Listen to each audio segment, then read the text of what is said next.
All right, so yeah, good morning everyone, and welcome to our second lecture on our subject office simulation.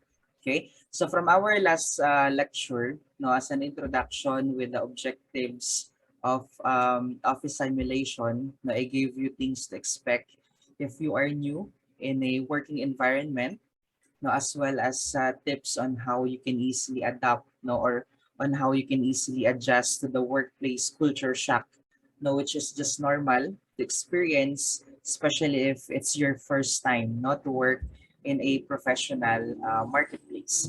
Okay, so for today's lecture, I will be discussing with you the process of recruitment and selection.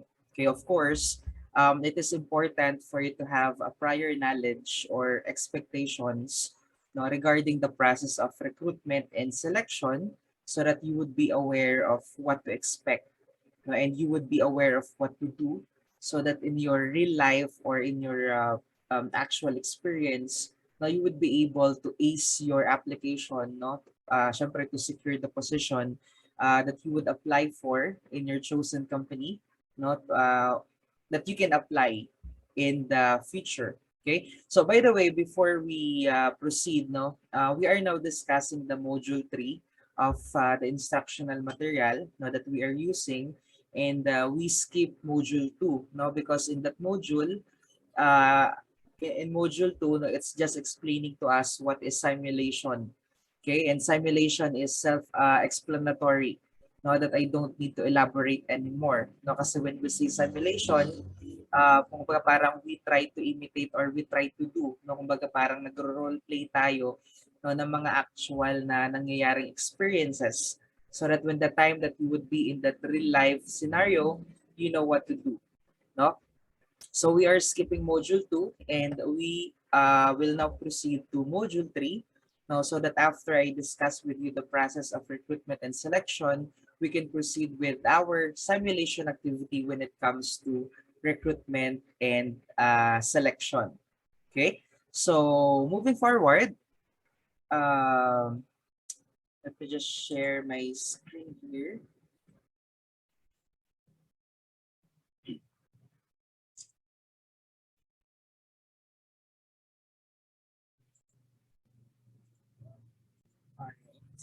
So I will be using the PowerPoint presentation I prepare with my other subject for my HR students. Okay, so basically, this is what I'm going to discuss with you, no, the recruitment and selection, which is the process of staffing.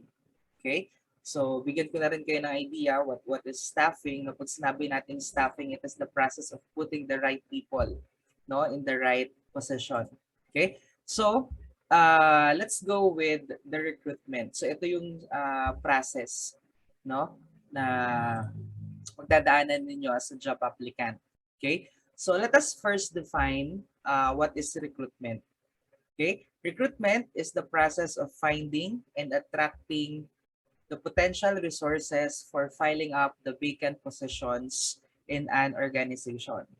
Okay? So kapag sinabi natin recruitment, no, once again, it is defined, no, or it refers to the overall process of identifying, process of attracting, of screening, of shortlisting, of interviewing, selecting, and appointing suitable candidates or suitable applicants, no, for jobs, no, either permanent or temporary, no, within an organization, no, na kung saan recruitment can also refer to processes involved in choosing individuals for unpaid roles. Okay? So kapag sinabi nating recruitment, ito nga, it is the process of finding, no, and attracting yung mga possible na employees, no, na kailangan inside the organization or kailangan sa isang company, no. So itong recruitment process na ito, no, in this process, we are basically identifying. Now, once again, we are attracting, we interview. And from those interviewed applicants, now we select. Pipiliin natin if they are qualified. Now we hire them until we welcome them on board as a new employee. No? So in other words, no, recruitment involves everything no, from the identification of staffing needs to hiring them. Okay? So in this recruitment process, okay, nabubulal ako, it also depends on the size of the organization. Okay? Kasi may mga organizations, especially yung mga large business companies, no? They may have their entire teams of recruiters, while yung iba naman, they have at least one or single recruiter. Okay? So in some organizations naman, the hiring manager is sometimes siya na rin yung responsible for recruiting. Okay? Meron din namang mga business organizations that they don't have the recruitment process inside their organization because what they are doing is they are seeking the help of the recruitment agencies now to recruit people for them. Okay? No, na kung saan itong mga recruitment agencies na ito, it is a separate organization, no, outside the company, no, and they solely perform the process of this recruitment nga. Okay? So then the company will just pay for their service, or the recruitment agencies will get a percentage or commission, no, for every person that they recruit to work for the company. Okay? So this recruitment is the first step in building an organization's human needs, in which once again, ang goal ng recruitment is to locate and to hire, no, the best applicants. Okay? And like what I said earlier, the recruitment may vary, no, in the different organizations, or bawat companies kasi may kanya-kanyang sinusunod na ano, no, na recruitment process, which is the recruitment process in every company is unique, no, to each organizations or to each companies. Okay? So, there are, no, there are 5 stages of the recruitment process. No, regardless of the company size or regardless of the company needs. Okay? So we have the recruitment planning, we have the strategy development, we have the searching,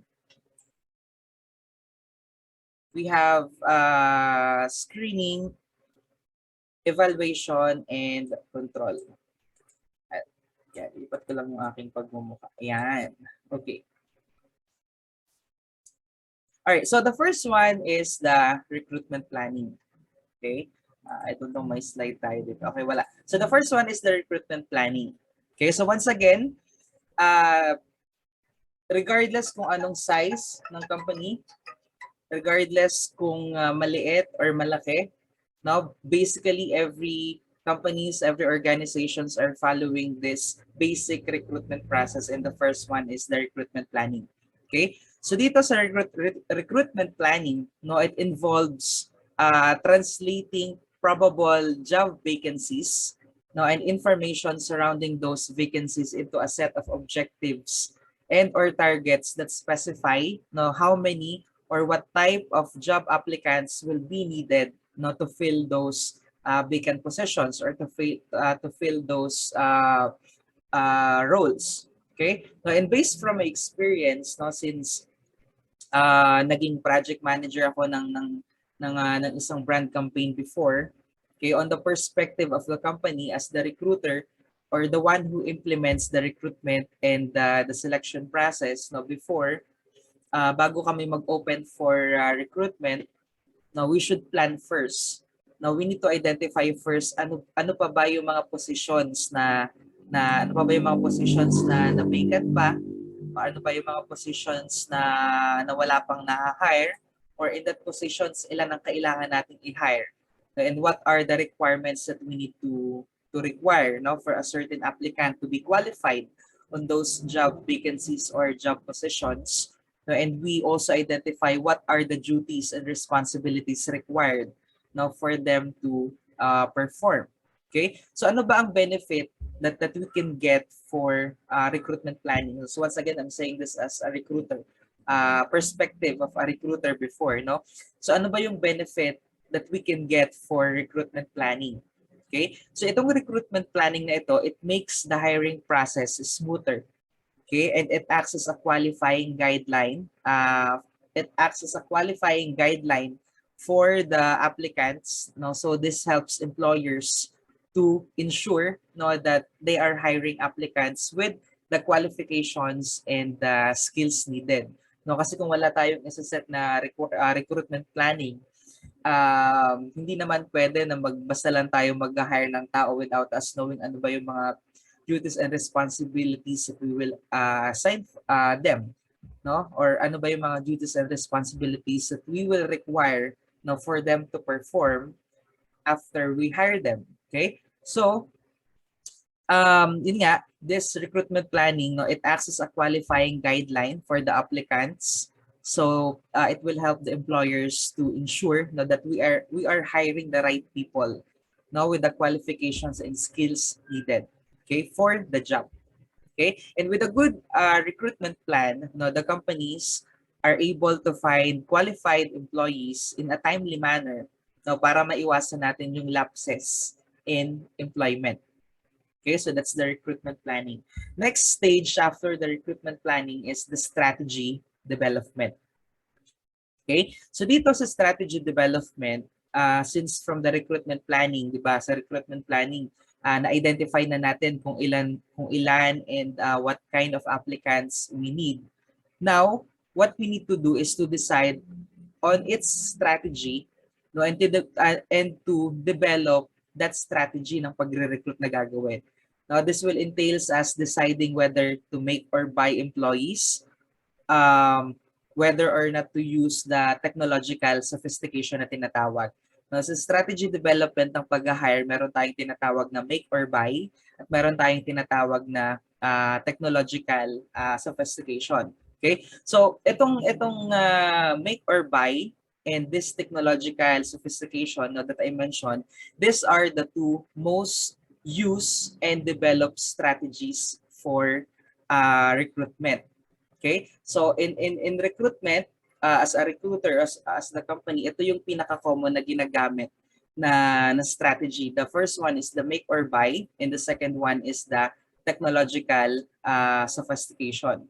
Okay? So when we say make or buy, now from the terms itself, now ito yung strategy, no, na kung saan the company will decide whether to hire less skilled employees, no, or let's say fresh graduates or no working experience, no, and the company will invest on the training. Okay? Kapag sinabi nating will invest on the training, no, kasi 'di ba usually yung mga company gagastos siya sa training mo as a new employee. No, 'di ba? Kasi syempre, unang-una, kailangang bayaran ng company yung trainer, no, sa pagte-train na gagawin sa iyo. And most of the companies right now, no, kahit you are still on the training or trainee ka pa lang, no, ng isang company, bayad ka na, no, binabayaran ka na, or usually may mga allowance ka pa, no, kahit wala ka pang masyadong napoproduce na output. Okay, so from that, the company is investing on you, and from that investment or from that training or after the training, now they are expecting that they can make you a qualified or a skilled employee. Okay? So it's either, no, let's say you don't want to make a qualified and skilled employee, no, kasi kunwari we don't have enough time to wait for the training period, no, or we urgently need this kind of employee, no, yung tipong we can't wait for the training completion, they will just buy, no, meaning they will just hire skilled workers and professionals. No, and the reason why it is termed as buy, kasi technically, no, sa kahit na anong industry, if you have a prior knowledge or you already have the experience or skill ka na in a specific industry, no, marami ka ng experiences on working on that kind of job, na ibig sabihin, meron ka ng asking salary, no, na tinatawag. If you are skilled or professional employee na, no, you can now demand on the amount of salary. No, and you can likely ask for and warrant higher pay. No, and if the company urgently need the employee, they will just decide on buying that offer or that asking yung asking salary ng applicant, no? So that is how the make or buy strategy works, no?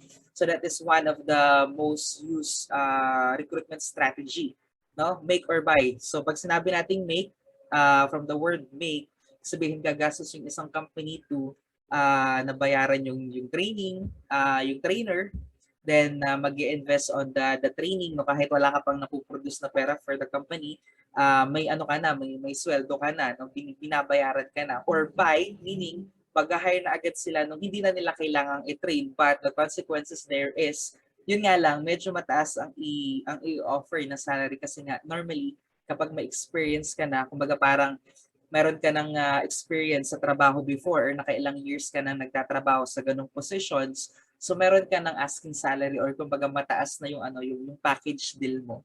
Okay? So the other strategy naman is yung tinatawag natin na technological sophistication. Okay? So coming from the word itself, no, meaning in this strategy, no, the recruiters will just use the available technology. No, lalo na ngayon, we are in a technologically advanced environment. Okay? Na kung saan, in this strategy, no, ito yung it's either, no, if you are familiar with jobstreet.com or yung in-endorse ni Jericho, trabahanap.com, no? Or smartrecruiters.com, no? These are just some examples of how we can use the technology. Okay, so the applicants will just send their resumes or will just send their curriculum vitae online. And what the company will do is they will just scan all the submitted documents of the applicants, no, to look for qualified applicants, no.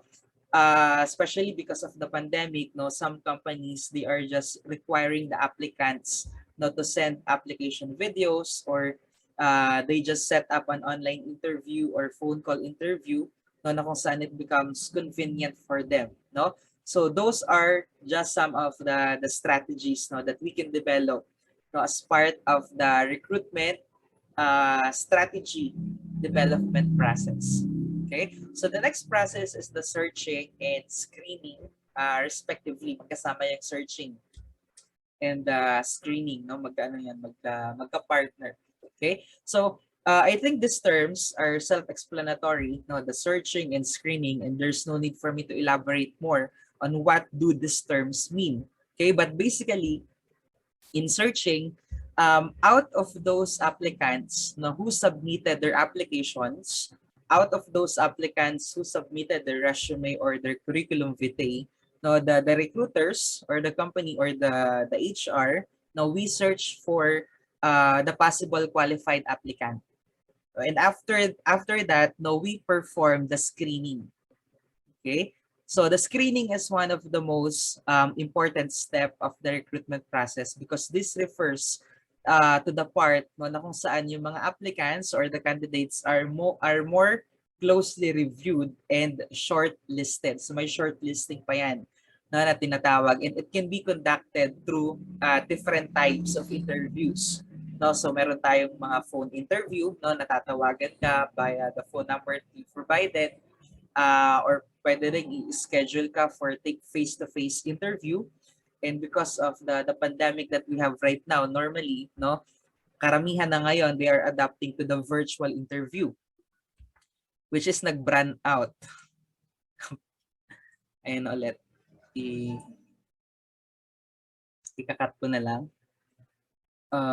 Check ko muna kung makakonect na tayo sa internet.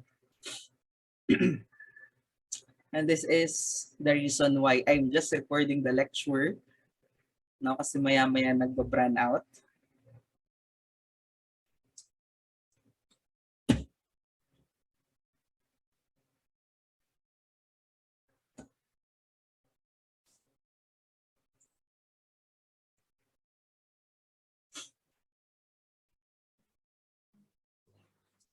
Alright, so I'm back. Yun na nga, that's the reason kung bakit nare-record natin ang lecture kasi dito talagang maya-maya nagpa-brand out. So, tigil tayo sa screening, no? So yun, so after the job applicants, no, submitted their applications, their resume, or their curriculum vitae, no, so syempre, if you are qualified with the requirements or the qualifications needed by the company, then mapapasama ka sa ano no sa shortlisted. Then from the shortlisted, dun kukuha no ng mga i-schedule for interviews, no? And there are different types of interviews. No, so we have phone interview. Now we have face-to-face interview na kung saan ite-text ka, bibigyan ka ng appointment, schedule ka for you to visit the company or to visit the office para i-conduct ka ng face-to-face interview. But normally, right now, no, because of the pandemic, because of some restrictions that we need to follow, most of the companies are following the virtual interview. No, na kung saan virtual interview can be conducted via Skype, no, via Google Meet, or via Zoom, no? So even before pandemic started, bago pa mag-pandemic, hindi pa nagpa-pandemic, may mga ilang companies na rin that they are using no virtual interviews, no? They set interviews via Skype or via Zoom or via Google Meet, no? And the last recruitment process is yung tinatawag natin na evaluation and control. Okay? Itong last process of this recruitment process, no, it is said to be the crucial part, no, and that's why most companies no tend to skip it. No, may mga companies na sinusunod tong recruitment process na to, na evaluation and control. May companies naman they just tend to skip it or to not follow this process. Okay? Kasi this evaluates yung mga naunang recruitment process, no, that we discuss. Okay? Kasi the success of the recruitment process is hugely important for companies, no, so that parang alam nila or maging aware sila on what they can do better the next time around in order for them to find more qualified applicants, saving more time, no, and saving more money. No, so that is basically the for the recruitment team, no, to take control of the recruitment process, no, that they are doing. No, so that's how the recruitment process works. And yeah, we have two types of recruitment. No, so we have two types of recruitment. So we have the internal, and we have the external recruitment. Okay, so internal recruitment, we have the transfer, we have the promotion, and we have the re-employment. Okay, so once again, define ko muna sa inyo what is internal recruitment. Now, internal recruitment, coming from the word itself, na pag sinabi natin internal, meaning the recruitment that happens or take place within or inside the organization. Now, meaning you are recruited for a position, pero you are already working inside that company or inside that organization. Okay? And there are three types of internal recruitment. Okay? So we have the transfer, the promotion, and the re-employment. Okay? So the first one is the transfer. Okay? So once again, ito yung mga types of internal. Now, you are already working in that company. Ano yung mga iba't ibang types of recruitment that can happen to you, no, as an employee, no? So transfer, kapag sinabi natin transfer, no, ito yung you are working in a company, then you are assigned to take a position, no, from one job to another without any change in the rank and responsibilities. Okay? Kumaga parang i-assign ka kunwari sa ibang department or sa ibang office or sa ibang branch, but you are still working on the same company, or you still have the same positions, no? So that is the transfer. Okay? The next type is the promotion. Yan, ito yung syempre gusto ng lahat. Okay? Basically, promotion means you are promoted from one position to a higher position. Kaya nga promotion, di ba? From your position right now to a higher position. Kasi kung nandito ka sa position mo and medyo binaba ka ng position, that's not promotion anymore. No, that's demotion, no? So, syempre, promotion is mangyayari yan within the organization. So, technically, it's an internal recruitment. Okay? The next type of internal recruitment is the re-employment. Okay? So, dito sa re-employment, we are considering this re-employment under internal recruitment kasi basically you already work in that company. Now, it just happens that nag-resign ka lang, but since you wanted to go back, the company can still accept you considering you don't have any bad records. No, lalo na kapag nag-awol ka, no, yung jargon word no, ng mga employees, nag-awol, meaning absent without, nag-awol ka, I forget the term, nag-awol, no, sanay ka sa jargon. Parang ano yan parang bigla ka na lang umalis nang walang paalam or walang pasabi. No? Ayun, absent without official leave. No? So, pag may record ka na nag-awol ka or you have a bad record, absent without official leave. No? Don't expect na tanggapin ka pa. No? So, if in case na nag-resign ka and you are planning to go back in that company, no, kung gusto mong ma-re-employ ka pa, then dapat you make sure that you don't have the bad record, no? So those are the different types of internal recruitment, no? And an additional, the other type of internal recruitment that we can also consider is the referral, no? Yung referral na tinatawag. Okay? So, the second type of recruitment is the external. Now, so technically, external recruitment, this is external, no? Meaning it happens or it takes place outside the organization. And there are different types of external recruitment. Now, so the first one is employment at factory levels. Okay? Basahin ko lang muna. This is a source of external recruitment in which the applications for vacancies are presented on bulletin boards outside the factory or at the gate. This kind of recruitment is applicable generally where factory workers are to be appointed. There are people who keep on soliciting jobs from one place to another. Okay? Yan. So dito, sa external this first type of external recruitment na ito, which is employment at factory levels, no? This is based on the way how employment at factory level is defined.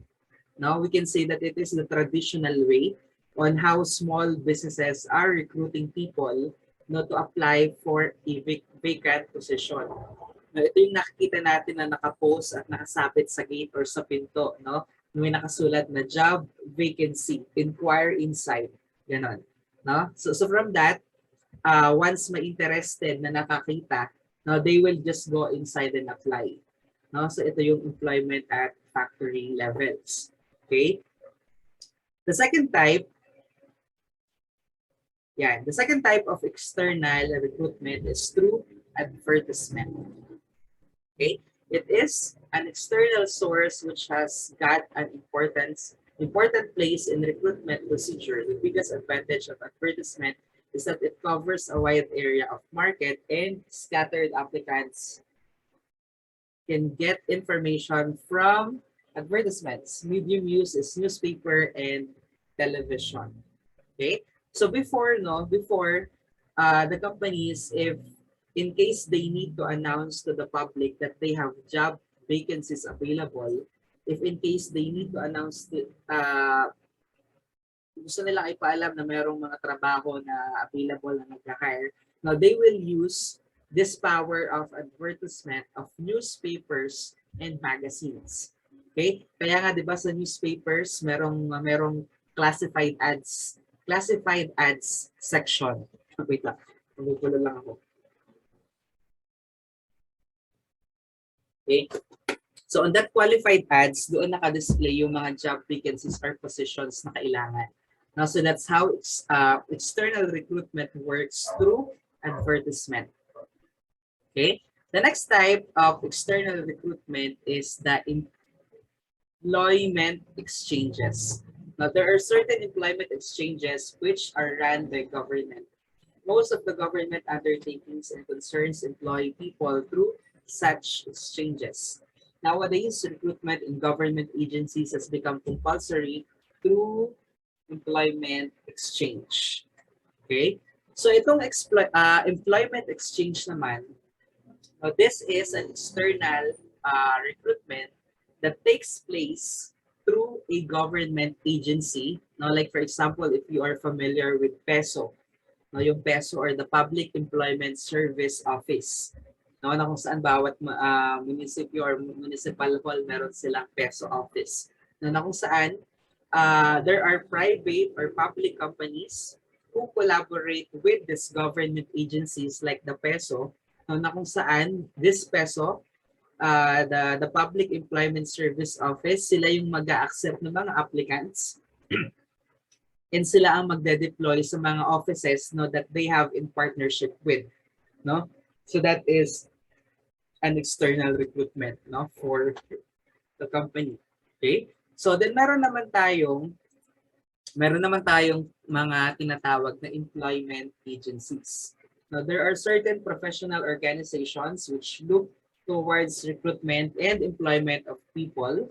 These private agencies run by private individuals supply required manpower to needy companies.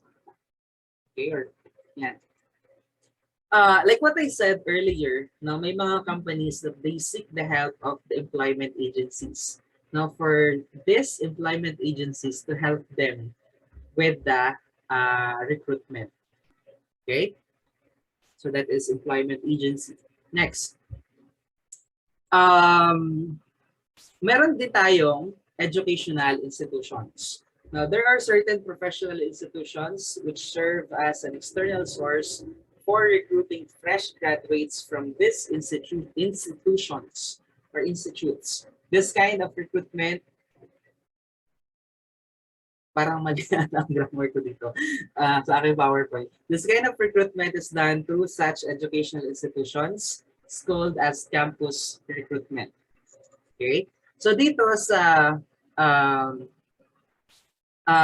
external recruitment na to, no, this takes place on selected schools or campuses, no, lalo na for those institutions that has partnerships with the different companies, no, na kung saan these companies directly seek the help of the school, no, for them to directly recruit fresh grads. No, may mga private schools or hindi natin matawag na university, yung mga private na mga colleges na kung saan meron sila mga tie-up na companies na kung saan sila mismo yung nagre-refer na for that company na doon sila mag-apply. No, and usually din naman meron namang katulad sa PUP, no, kapag every year, no, taon-taon to, merong nangyayaring job fair.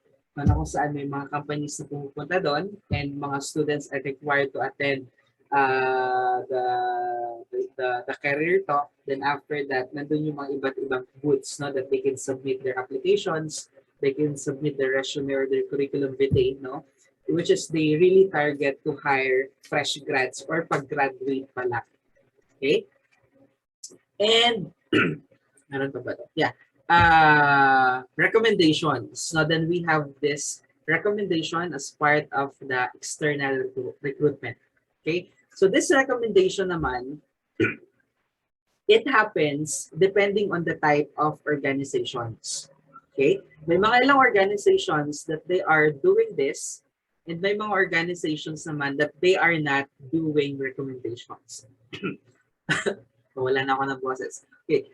For example, no, kunwari, I am a business consultant of the business project.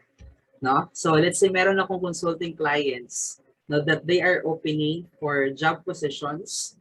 No, in the moment that I learned that, no, let's say meron akong kakilala na, let's say sa tingin ko fit for the position, I will recommend that person, no, to my consulting client. And from that, doon nangyayari yung tinatawag natin na recommendations. No, kasi 'di ba, I'm a business consultant, meron akong mga consulting clients sa the business project, no? Kunwari, nalaman ko na itong company na nagpapakonsult sa akin ay kailangan nila ng mga ganitong tao. And meron akong kakilala na nangangailangan ng trabaho, then I will recommend, ito na lang kunin mo. Parang yun. So that's how recommendation works. And may mga ibang companies naman na although I'm not connected with them, no? For example, nag-apply ka sa kanila, they require you as an applicant na meron kang pasasagutin ka ng recommendations, no?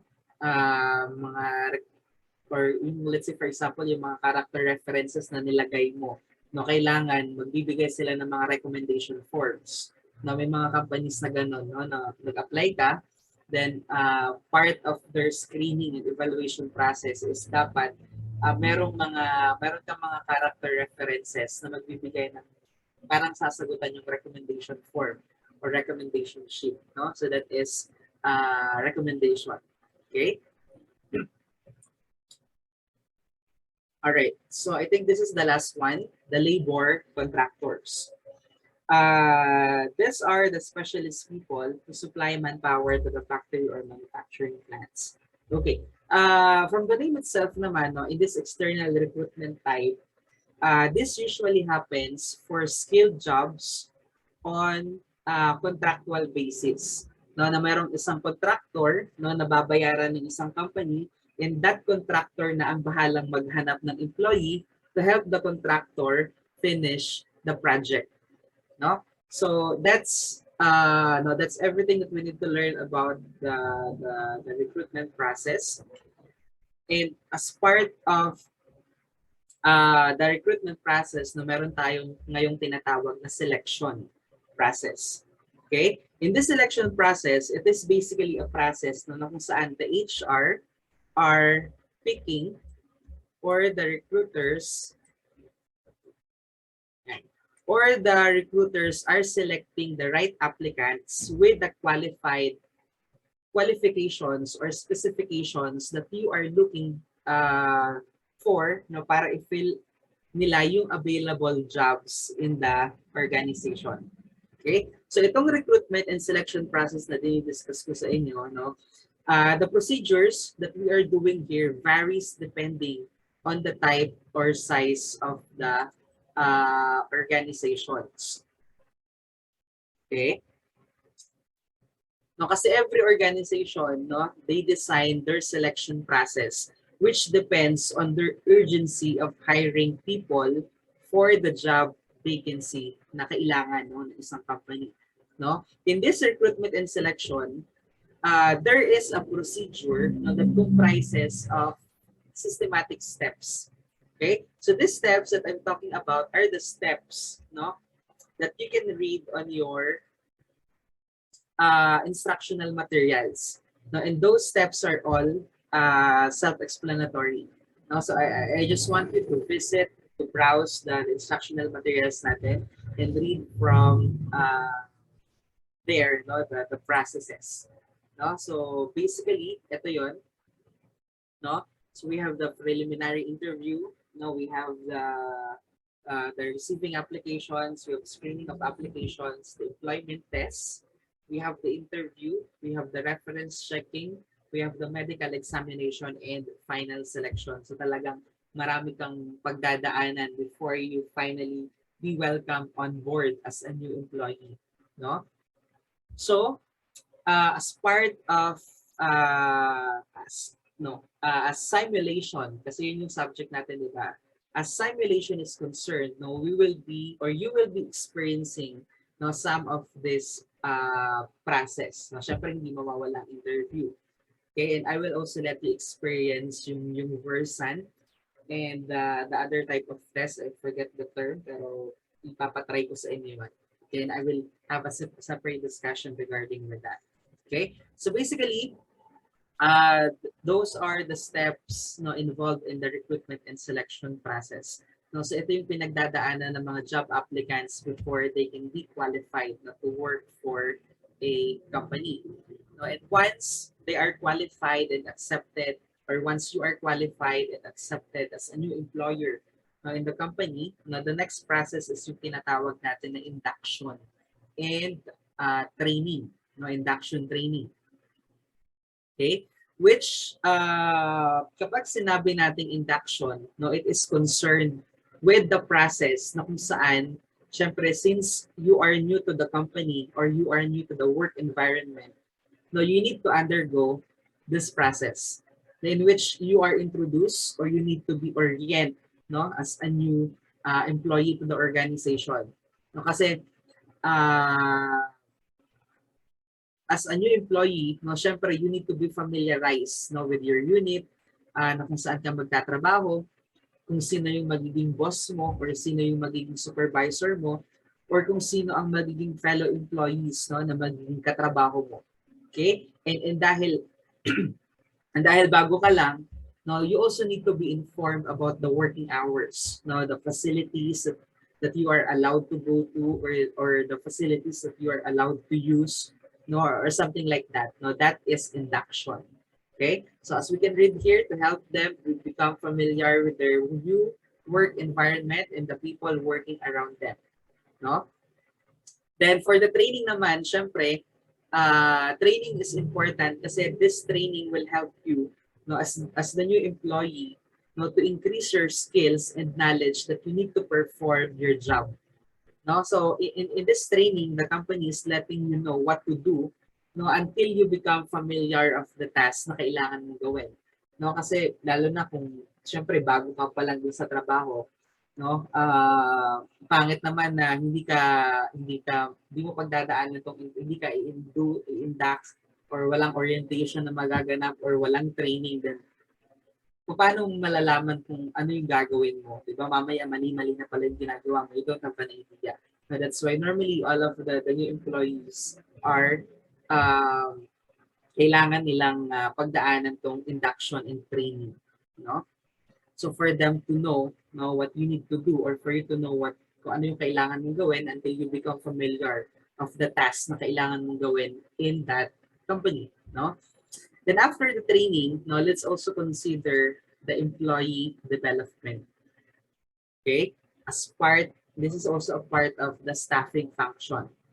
Okay? So kapag sinabi naman natin employee development, now syempre, I believe that acquiring skills and knowledge for employees, kailangan to ng employees for them to perform their task or job. No?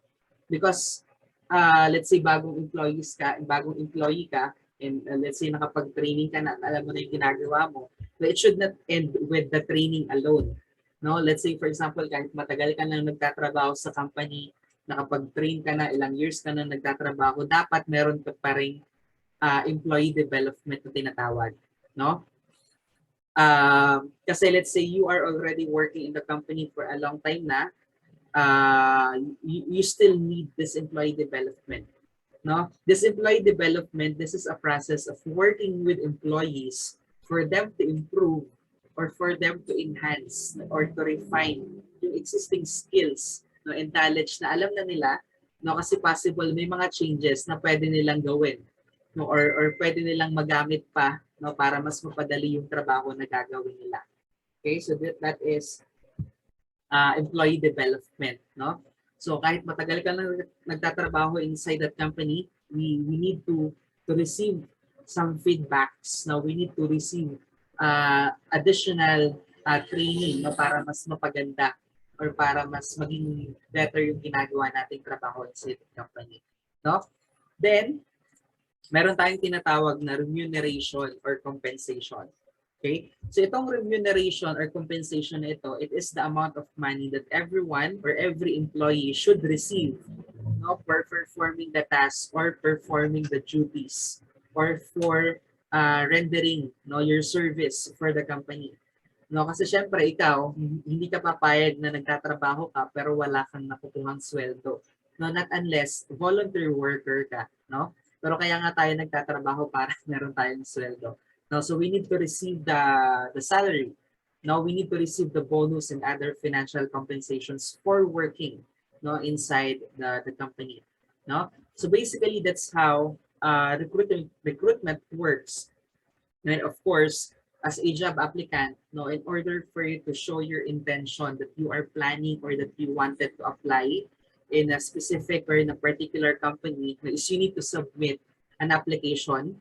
No, and one of the ways on how to do that is, of course, no, preparing your resume or your curriculum vitae or the CV. Okay? Which is kapag sinabi natin curriculum vitae, or resume, no, it is a document that we are preparing now for us to give basic information about ourselves.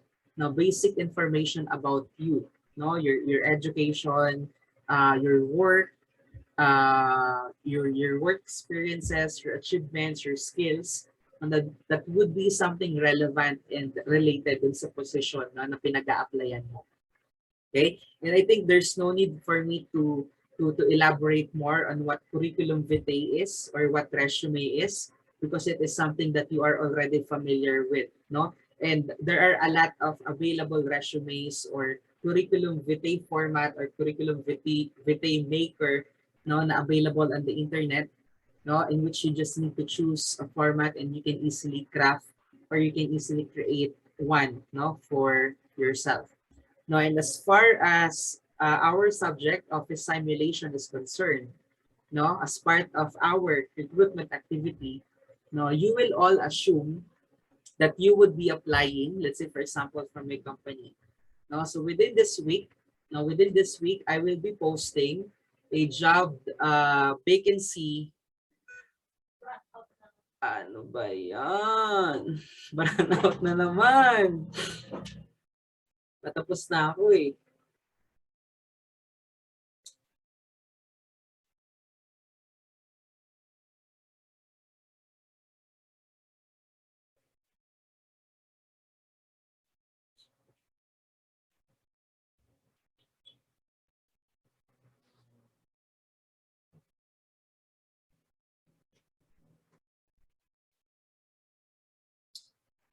All right, yo. So, as far as simulation is concerned, no, part of our recruitment activity na nagagawin natin no, is you will all assume no, that you will be applying for a company. Okay? So, within this week, I will be posting a job vacancy announcement. No, and of course, one of the requirements needed, no, syempre for applying a job position is you need your resume and your curriculum vitae. No? So, dito na papasok yung simulation no, na gagawin natin. No? So, mag-assume tayo that mag-a-apply kayo sa isang company. So, I will be posting an announcement or instructions about applications now within this week. So, please prepare your resume or your curriculum vitae. Now, so for this week, I will give you enough time to create and prepare your resume and curriculum vitae now that you will be using on our recruitment activity. And of course, we will have some series of interviews. And I will discuss on our next lecture, I will be discussing naman about the, let's say, the do's and don'ts on an interview. Okay, so that's all for today. See you on our next lecture and enjoy the rest of your week.